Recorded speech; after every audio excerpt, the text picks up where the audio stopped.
Pondok Pesantren Ikhwan Muslimin putra dan putri berpusat di Sulawesi Selatan, tepatnya Perumahan Hertas Madani, Kabupaten Goa, sementara menjalankan pembangunan baik untuk putra maupun putri. Ini dipersiapkan untuk 4 lantai yang kira-kira membutuhkan biaya sekitar 1 miliar lebih. Nah, di tempat ini juga akan ada pembangunan masjid 4 lantai khusus untuk putra, khusus untuk putri, khusus juga untuk mahasiswa. Dan di sini ada lapangan-lapangan bola, lapangan voli bagi santri-santri putra, dan ada kolam ikan, dan ada supermarket yang ada di dalamnya. Jadi harap bantuan kepada sahabat-sahabat saya agar dapat memberikan partisipasi. Semoga pondok ini bisa berjalan dengan baik pembangunan fisik maupun pembangunan material. Nah, oleh sebab itu, bagi sahabat-sahabat saya, para simpatisan, mudah-mudahan bisa menyalurkan sebagian rezekinya di Yayasan Ikhwan Muslimin, yaitu BSI rekening 10546652225 atau konfirmasi admin 08193729127. Bismillahirrahmanirrahim. Assalamualaikum warahmatullahi wabarakatuh. Alhamdulillah, pada sore ini mari kita bersyukur kita masih diberikan kesehatan oleh Allah, sehingga pada hari ini kita dipertemukan oleh Allah dalam mengikuti kajian Islam, yaitu akhlakul karimah.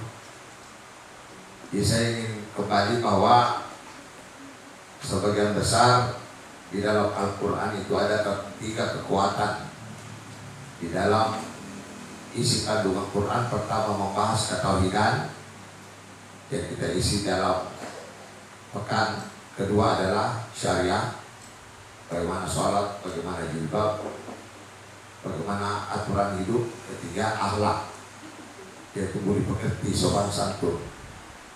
Keempat, mungkin sejarah dan sains, mungkin pekan depan. Nah, ini para pembina itu dibagi materinya, karena kalau saya tidak ada pembina yang isi, atau nanti digilir santri yang isi, santri yang mengisi materi ini.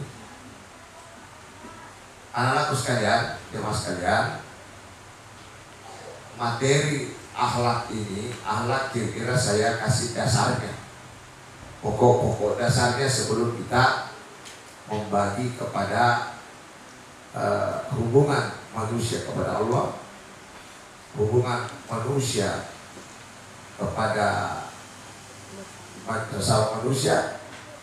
Ketiga, hubungan manusia kepada hewan, binatang, dan hubungan manusia atau akhlak manusia terhadap tumbuh-tumbuhan. Jadi ada 4 akhlak. Ya. Pertama tadi adalah Al-Asad 21 kalau tidak saya, adalah intinya Rasulullah Shallallahu Alaihi Wasallam. Ya, apa dasarnya Rasulullah yang baik itu? Al-Asad ya, dosa. Karena kita sudah yakin Quran, maka apapun kata Quran wajib kita yakini kebenarannya. Ya. Jadi karena Rasulullah adalah teladan yang baik, itulah gunanya nanti pekan depan kita pelajari sejarah Rasulullah. Mulai dari lahir, bayi, umur 5 tahun, 10 tahun, 20 tahun, sampai 60, sampai mati ya. Karena panjang ini pelajarannya.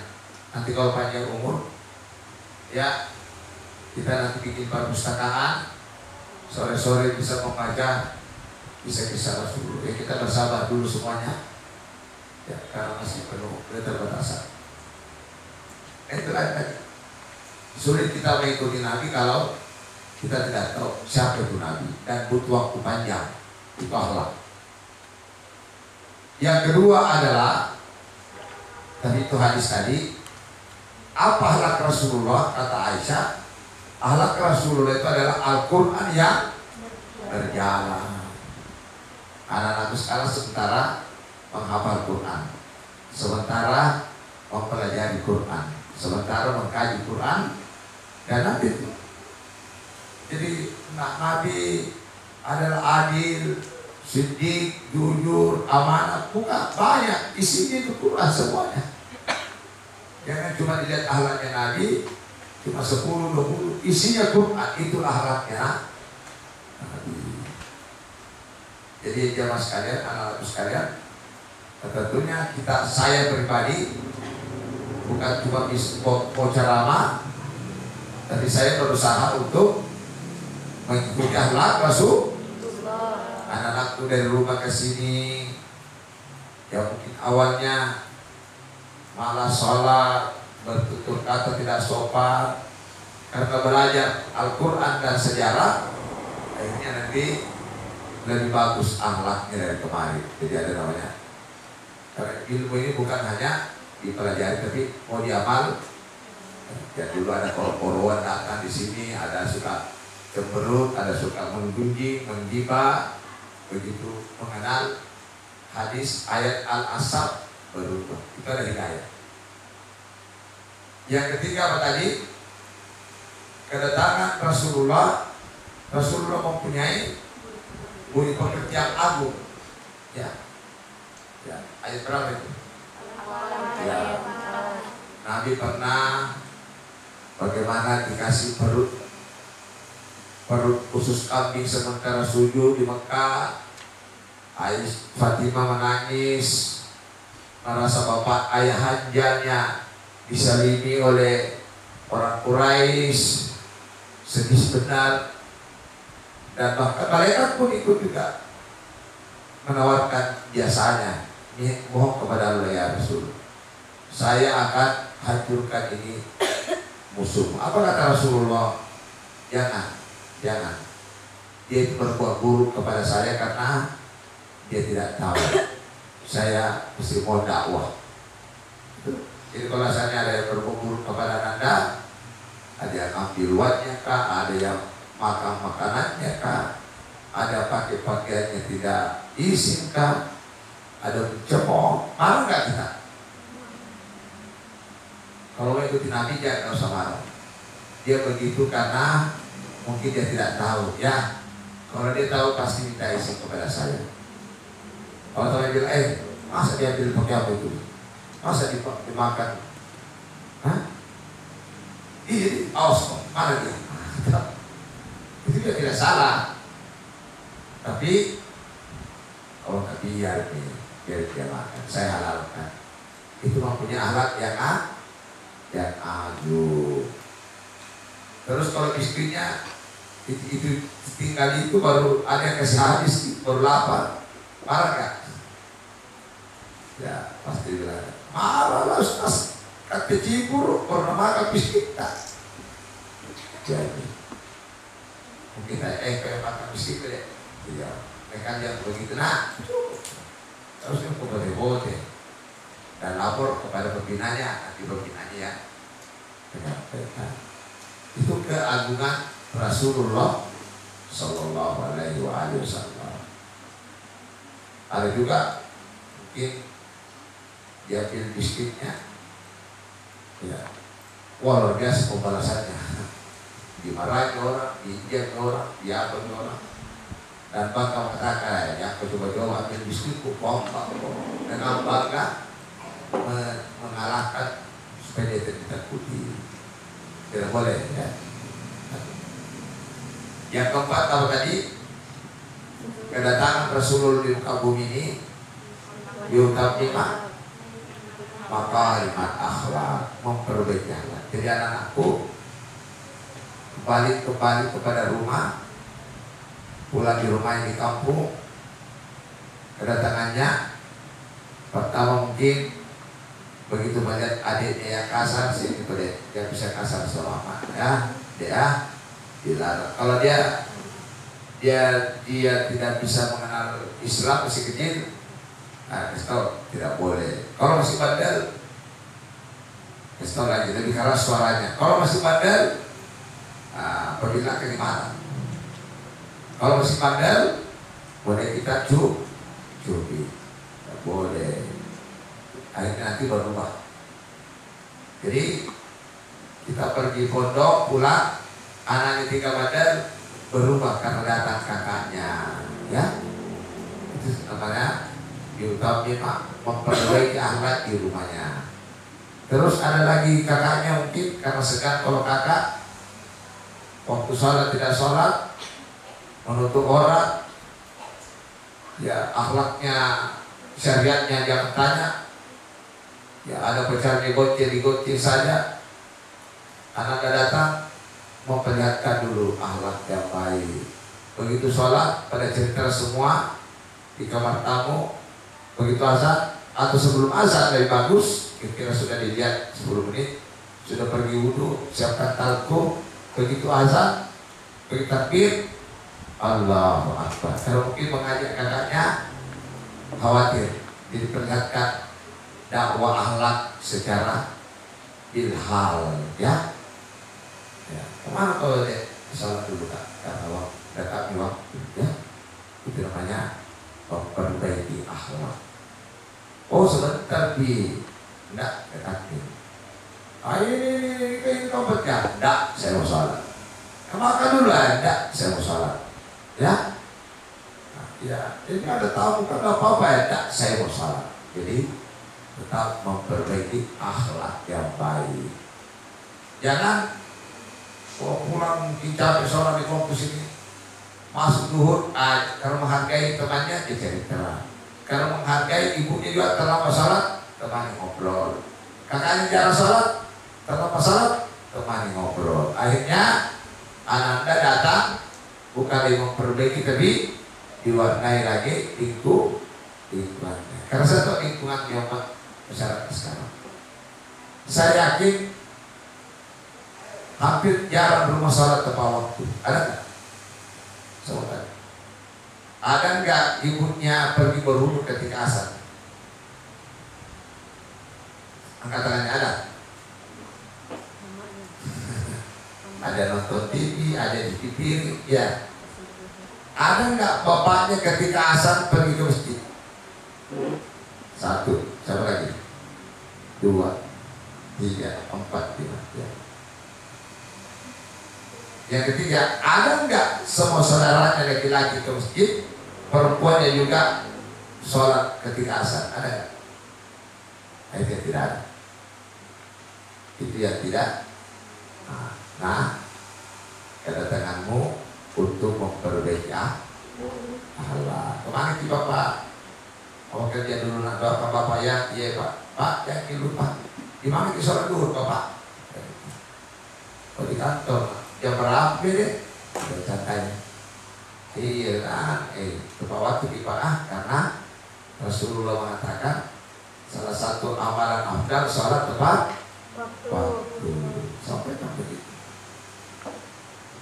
Jadi jangan harus itu namanya sudah ablul minanas itu memperbaiki. Jadi ada 4 poin tentang dasarnya akhlakul karimah.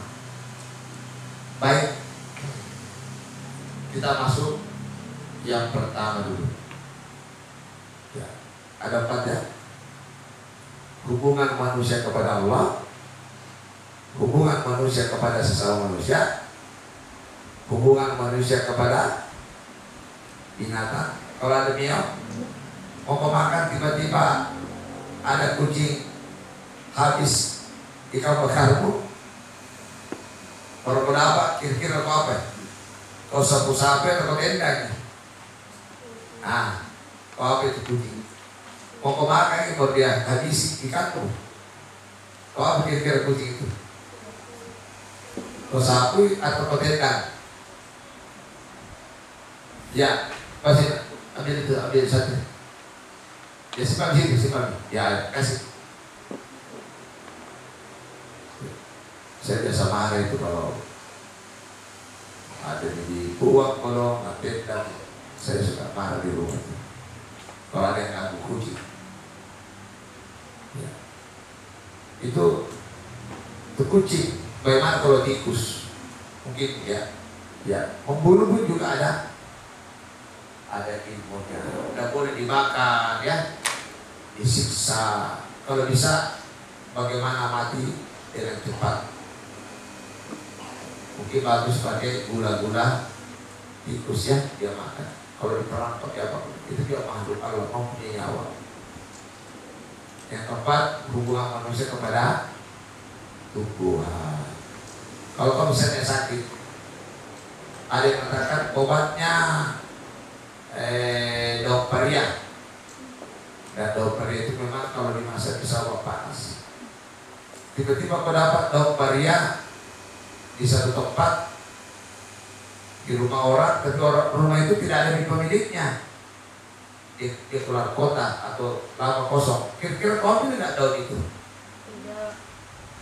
Ya, biasa diambil karena tidak ada yang punya. Tidak boleh diambil. Ya. Kecuali kalau tempat umum, di jalan raya, tempat umum, atau tanah lapangan tempat umum, itu tidak apa-apa karena memang publik yang punya.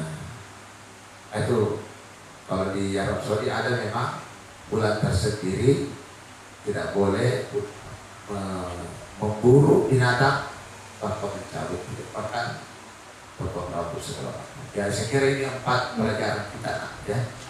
4 pelajaran kita nanti panjang. Mungkin pada kesempatan ini saya bahas hubungan manusia kepada Allah. Mungkin nanti yang lain kita bahas hubungan manusia kepada sesama manusia. Pelan-pelan dulu ya. Jadi jangan anakku sekalian hafalannya akhlaknya justru tidak ada perubahan. Sebelum datang ke pondok koro-koro, pulang koro-koro isi. Mama ambilkan dulu tempe, mau minum. Tidak boleh lagi. Pulang, assalamualaikum. Ini haus ini karena mamanya ya minta tolong dulu mak. Bikin sendiri. Kalau adanya boleh. Siap, ambilkan dulu deh. Nah, boleh. Tapi kalau kakaknya jangan. Ya. Nanti dibalas pada kamu kok. Kakak. Kenapa kita dikasih begitu? Karena kita mempunyai akhlak juga yang buruk. Masa kau teriak kita kamu minta tolong. Oke. Sekarang hubungan manusia kepada Allah. Pertama, hubungan manusia kepada Allah adalah mengingat Allah, gitu ya. Akhlak manusia kepada Allah. Kalau saya bahas sholat, itu masuk syariah ya? Ya. Tata caranya, tata dulu. Saya bahas dulu pada Allah. Nanti sesama manusia kita bagi 3. Ada kepada lebih tua, guru kita, orang tua, ada sebaya, ada adik nanti. Pertama adalah mengingat Allah sepanjang waktu dan dimanapun berada. Ini kalau tema ini saya bahas bisa 2 tahun habis-habis. Mengingat Allah dimanapun berada, kapanpun dan suasana apapun, situasi apapun, di mana berada, kapan dan situasi apa. Pertama kita mengambil rujukan dalam kurung Al-Imran ayat 191. Itu dulu ya, tulis. Jadi anak-anak sekalian, berarti kita tidak boleh dengan Allah, hanya kita tidak dengan Allah ketika kita tidur siang, tidur malam. Ya. Atau bisa disambung koma, ya, kecuali posisi tertidur. Tapi Nabi juga dia tidur, hatinya tidak tidur. Kalau kita bisa saja matanya yang tidak tidur, hatinya yang tidur, ya. Syukur-syukur kalau hati tidur, kalau hati yang mati, ya, hati yang mati, ya, yang malas ngaji itu biasa mati hatinya, yang malas agama. Ya, coba dibaca surah Al-Imran 191.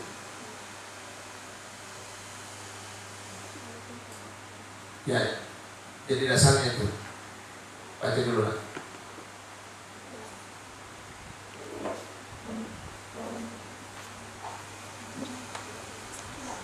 Ingat ya, jadi sekarang kita tidak boleh hanya dua, satu. Ketika tertib, ulangi, kita tidak boleh hanya satu waktu, yaitu ketika tertib. Nah, katakanlah kita tidur siang dan tidur malam 8 jam, berarti kita mengingat Allah dalam per hari itu adalah 24 per 8 berapa? 16 jam. Tulis, mengingat Allah per hari kurang lebih 16 jam. Mengingat Allah. Ingatkah Allah? Kiamat, apa kiamat itu artinya? Kiamat berdiri. Ya, misalnya berdiri, jalan, itu masuk wilayah berdiri. Ya, piring berdiri, menjemur berdiri, jalan berdiri, kamar mandi, toilet, ke PT-PT itu sambil jalan itu kiamat. Yang kedua adalah wa'ala junubihim. Apa itu? Duduk, sholat tahiyat, lagi ikut mengaji, ya, lagi dengar ceramah. Coba dengar ceramah sambil bersikir, enak kan? Enak tuh. Coba kalau dengar ceramah karena disuruh duduk dengar ceramah baru tidak bersikir, enak gak? Pasti dalam hati ya, misalnya Ustaz deh, kalau ngantuk mau makan, mau tidur, mau apa. Tapi kalau itu enak ya Allah. Biasa punya berapa ini? Kalau saya siap karena cintaku kepada firman, pasti enak. Saya enak gak? Ceramah sambil duduk, enak. Firman Allah, masa tak enak? Dia ciptakan saya, yang kasih makan saya, yang kasih kebahagiaan. Kalau orang cerita mungkin tidak enak. Ya, waktu dan begitu nanti cara menjelaskan. Dengarkan bagaimana Ustaz menjelaskan ya, supaya nanti kau menjelaskan. Nanti setiap kalau saya ada nanti nanti santri itu alia yang menguraikan kembali cara saya. Apalagi wala apa situ? Junubihim apa? Berbaring. Bismillahirrahmanirrahim. Amutu wahya, tarik nafas. La ilaha illallah, la ilaha illallah, la. Maksud tidak ada semuanya itu. Yang abadi tidak ada, rumah tak abadi, saya tidak akan abadi, tempat tidak akan abadi, semua tidak ada nilai, semuanya. Illa kecuali yang diciptakan. Nah, begitulah dirinya. Saya diciptakan Allah, batu ini diciptakan Allah, kamar ini diciptakan Allah, gordeng ini datanya dari Allah. Sekalipun yang bikin bukan jahit, ya, itu mesinnya datanya dari Allah. Memikirkan lahir gordeng datanya dari Allah. Benar nggak? Benar. Ada nggak bisa bikin gordeng selain manusia? Oh, panggil dulu. Siapa?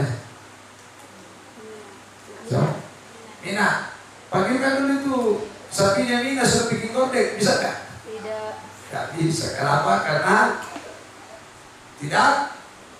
hewan tidak berakal. Panggil sapinya Mina bikin gordeng, pasti makan itu terus.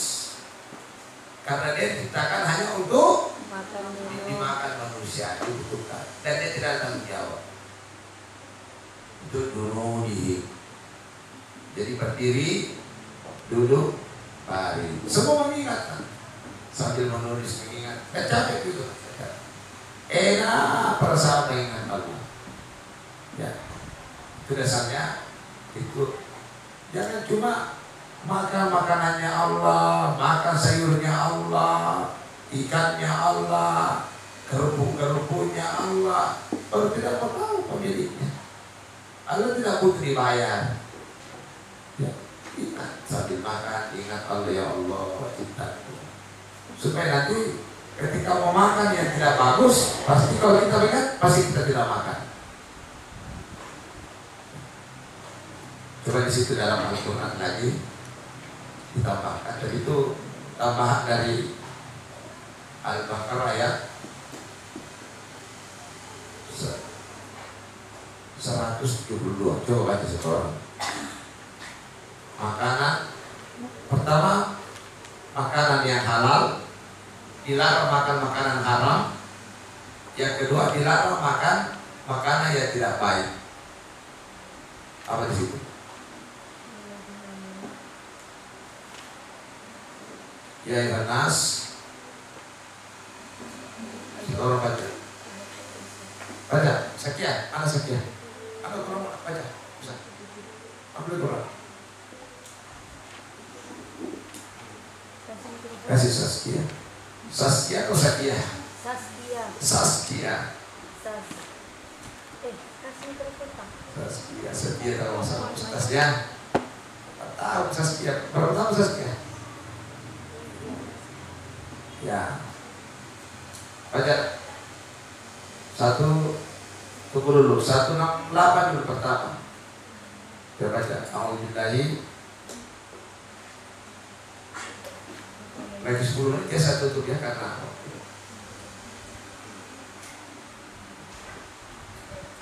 A'udzubillahi minasyaitonirrajim.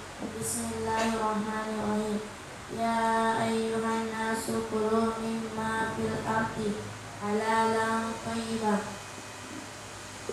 wa la tattabi' khutuwatis syaitan innahu lakum aduwwun mubin. ya.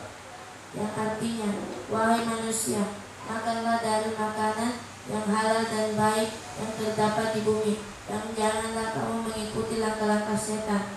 Sungguh, setan itu musuh yang nyata bagimu. Ya, oke. Ada itu halal, ada juga baik. Halal itu misalnya saya beli beras, saya jual di rumah, tapi saya jual tidak ada bohong di dalamnya. Tapi kalau saya jual